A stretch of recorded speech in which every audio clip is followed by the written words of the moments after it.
Assalamualaikum warahmatullahi wabarakatuh. Bismillahirrahmanirrahim. Allahumma sholli ala sayyidina Muhammadin nabiyil ummiyyi wa ala alihi wa sahbihi azmain. Bismillahirrahmanirrahim. Rabbi shrahli sadri wa yassirli amri walul 'uqdatam min lisani yafqahu qawli.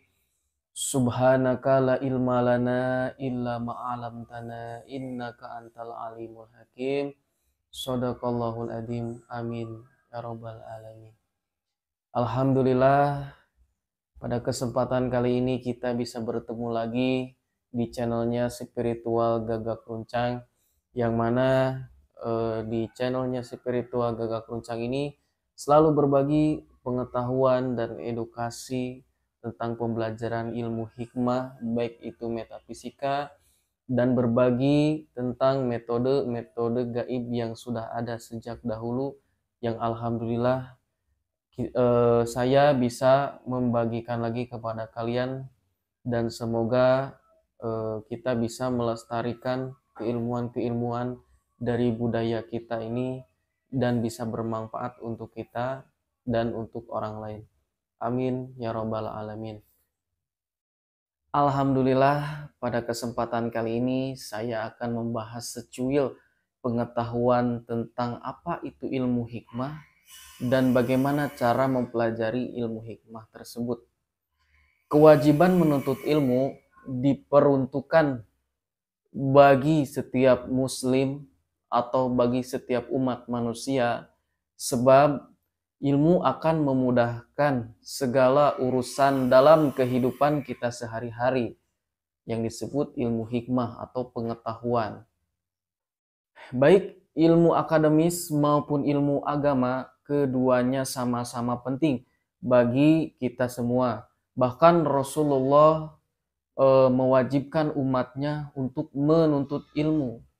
Seperti sabda Rasulullah SAW, Bismillahirrahmanirrahim, tolabul ilmi faridotun ala kulli muslim. Menuntut ilmu adalah kewajiban bagi setiap umat muslim. Namun hendaknya dalam menuntut ilmu juga dibarengi dengan ilmu hikmah. Dengan memahami ilmu hikmah, seseorang muslim akan menjadi pribadi yang tawadu. Apa itu ilmu hikmah dan bagaimana cara mempelajari ilmu hikmah tersebut? Ilmu hikmah adalah sebuah pengetahuan tentang Al-Quran dan Al-Hadis dengan kebaikan yang melampaui batas syariat hingga menembus titik-titik hakikat dan makrifat. Dengan ilmu hikmah, dengan seseorang mempelajari ilmu hikmah, seseorang akan menjadi pribadi yang cerdas dan sangat arif. Seperti yang terurai, Allah Subhanahu wa Ta'ala memberikan hikmahnya kepada orang-orang yang dikehendakinya. Hal tersebut terurai dalam surah Al-Baqarah ayat 269 yang berbunyi, Bismillahirrahmanirrahim. Yu'ati hikmatan man yasha' wa man yu'ta hikmata faqad utiya khairan katsira wa ma yadhakkaru ilal ulul albab.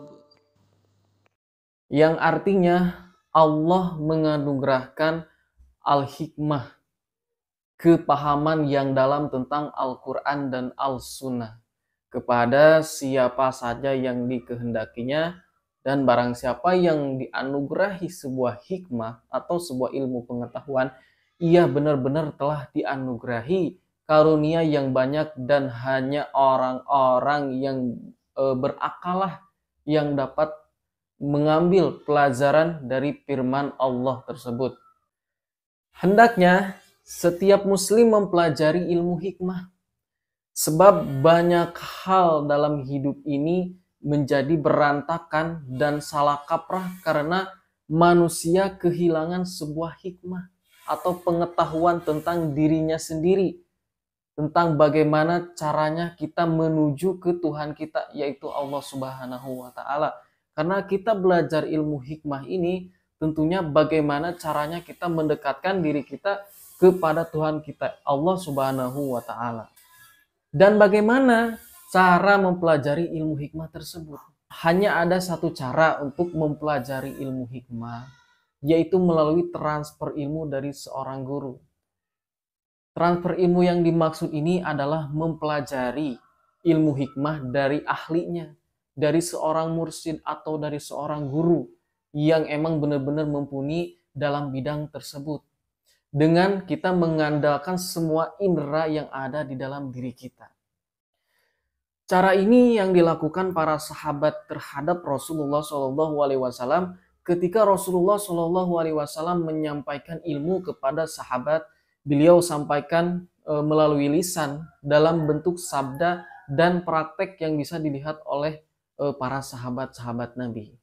Jadi kesimpulannya, ketika kita ingin belajar ilmu hikmah, carilah seorang guru atau seorang mursyid yang emang benar-benar mumpuni di bidang hal tersebut. Biar kita tidak salah jalan dan salah kaprah tentang kita belajar ilmu hikmah. Dan ilmu hikmah di sini tidak serta-merta belajar tentang ilmu metafisika atau belajar ilmu kebatinan. Ilmu hikmah di sini kita mempelajari sebuah pengetahuan tentang bagaimana kita hidup, bagaimana kita menuju Tuhan kita. Itulah yang disebut ilmu hikmah. Jadi ilmu hikmah ini satu kata sejuta manfaat, satu kalimat berjuta khasiatnya. Nah, kita bahas sedikit tentang ilmu hikmah metafisika atau berhubungan dengan kebatinan. Mungkin kalian pernah mengambil satu program atau ijazah tentang ilmu kebatinan, baik itu dari asma, baik itu dari ajian, atau apapun itu bentuknya. Baik padilah-padilah atau wasilah-wasilah yang sudah tertulis dari amalan tersebut. Misalkan kita mengamalkan surah Fatihah, wasilah dari surah Fatihah ini menyangkut dengan keberhasilan, kesuksesan, pengobatan, dan lain sebagainya. Bagaimana caranya kita menuju hal tersebut? Tentunya yang ke satu, kita harus punya seorang guru atau seorang mursyid yang emang udah paham tentang bidang tersebut. Jadi harus punya mursyid yang paham tentang ilmu hikmah atau pengertian tentang bab tersebut. Yang kedua, kita harus istiqomah.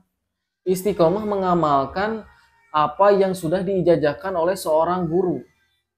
Jadi kalau kita tidak istiqomah, bagaimana kita mencapai titik kesuksesan dalam kita belajar ilmu kebatinan atau mempelajari satu ilmu hikmah? Contoh, kita mengamalkan suratul Fatihah yang tadi.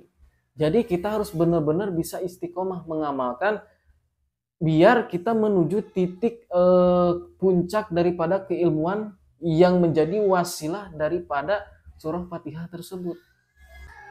Jadi kalau kalian bertanya kenapa belajar ilmu kebatinan selalu gagal, belajar ilmu hikmah selalu gagal, karena kalian tidak istiqomah menjalankan suatu ilmu tersebut. Kalian hanya mengandalkan nafsu belaka. Sedangkan kita ingin mengambil dari manfaat apapun yang kita sedang jalankan, baik itu kalian mengamalkan suatu asma, baik kalian mengamalkan suatu ilmu, tentunya itu kita harus dibarengi dengan istiqomah, dengan kita lebih meyakini dan terus mendalami dan mengamalkan amalan tersebut. Di situ kalian akan mendapatkan sebuah wasilah atau manfaat dari ilmu yang kalian sedang pelajari. Jadi banyaknya kegagalan itu karena tidak paham tentang ilmu kebatinan, tentang apa sih makna hikmah, dan bagaimana sih dasar kebatinan yang perlu kita pelajari. Jadi jangan sampai kita belajar ilmu kebatinan atau ilmu hikmah hanya sekedar kita karena nafsu dan kalian tidak menemukan guru yang tepat, alias mengijazahkan, memberikan itu secara asal-asalan. jelas kalian akan tersesat di jalan. Jadi ketika kalian mengamalkan, alangkah baiknya kalian harus ada guru sebagai pembimbing atau mursyid, biar kalian tidak salah jalan untuk mengamalkan ilmu yang kalian kehendaki. Jadi balik lagi, belajar ilmu hikmah, ke satu kita harus ada guru atau seorang mursyid yang memahami tentang hal tersebut. Kedua, kita harus senantiasa bisa istiqomah mempelajari satu amalan, mempelajari satu pengetahuan, baik itu ilmu hikmah, baik itu pengetahuan, kita kaji terus-menerus sampai kita menemukan suatu manfaat atau wasilah dari hal tersebut. Seperti yang dijelaskan dan diberikan, al-istiqomatu khairum min alfi karomah. Istiqomah lebih baik daripada 1000 karomah. Yang dimaksud 1000 karomah lebih baik dari istiqomah di sini, ketika kita istiqomah tentunya kita akan dihadirkan karomah atau orang yang seperti kayak ini maunah. Jadi kita belajar itu lebih baik mengistiqomahkan satu amalan daripada kita banyak amalan ini, banyak amalan itu, tapi tidak diistiqomahkan. Bagaimana kalian bisa menemukan titik terang dari amalan tersebut? Jadi wasilah atau karomah atau maunah yang datang kepada diri kita karena kitanya sudah bisa istiqomah dan kita mendekatkan diri kita kepada Tuhan kita. Nah, maka dari itu pahami tentang ilmu hikmah tersebut. Kalau kalian paham, insya Allah belajar ilmu kebatinan, ilmu hikmah kalian bisa sukses dan bisa bermanfaat. Nah gitu. Untuk video kali ini pemahaman tentang ilmu hikmah sampai di sini dulu, dan mohon maaf bila ada kata yang salah, ada ejahan yang salah dari saya. Mohon dimaafkan karena saya hanya hamba yang tidak luput dari kesalahan. Mohon dimaafkan dan semoga apa yang saya bagikan bisa bermanfaat untuk kalian. Wabillahi taufiq wal hidayah. Wassalamualaikum warahmatullahi wabarakatuh.